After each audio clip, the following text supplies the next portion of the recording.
Mheshimiwa Rais ameendelea kusisitiza kuwa na bajeti ya nchi ambayo inategemea rasilimali za ndani ya nchi.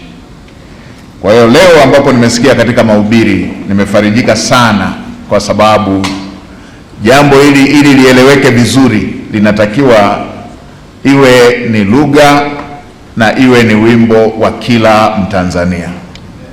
Leo kanisa la Anglican kupitia mahubiri ya Baba Askofu yamenipa faraja sana, na hata Mheshimiwa Rais alisemea pia katika kipengele kimoja ambacho zamani na chenyewe kilikuwa kinafanyika, ilizoeleka katika maeneo mbalimbali ambako kuna vituo vya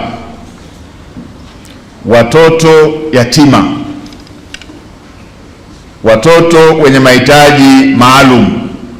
Ilizoeleka kwamba vituo hivyo vinaendeshwa kwa fedha za misaada kutoka nje, na yenyewe kwa kuwa eneo hili ni eneo muhimu, basi ni vyema sisi serikalini, lakini pia na Watanzania wote kuendelea kuachana na dhana hiyo kwamba watoto wasio na wazazi hapa Tanzania wanatakiwa kutunzwa na wasamaria wema wa mataifa mengine. Hayo mambo yanaendelea kuisha.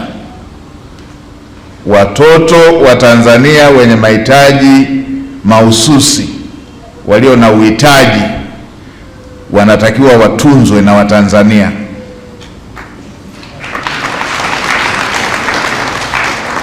Watu wenye uhitaji maalum wanatakiwa watunzwe na Watanzania. Nimewaelekeza wenzangu, na bahati nzuri leo hata waziri wa TAMISEMI yupo, niliwaambia hata kule kwenye halmashauri zetu tuendelee kubadilisha baadhi ya visheria kama tumebana sana, ambavyo vinafanya ofisi zetu za umma zisiweze hata kusaidia wahitaji, kwamba anaenda mtu mlemavu kwenye ofisi ya umma anaandikiwa tu barua akachangishe. Mtu mwenye ulemavu anaendaje kuchangisha?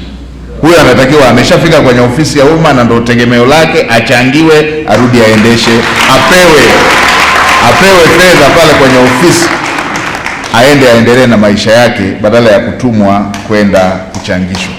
Hivyo hivyo halmashauri zote zipate orodha ya vituo vya watoto yatima na wahitaji, ili serikali pamoja na taasisi zake muhimu, wabia muhimu wa maendeleo kama ilivyo kwa kanisa, tujue huo wajibu ni wetu. Hauna mjomba wala shangazi kutoka taifa lingine kuja kuangalia wahitaji wa aina hiyo.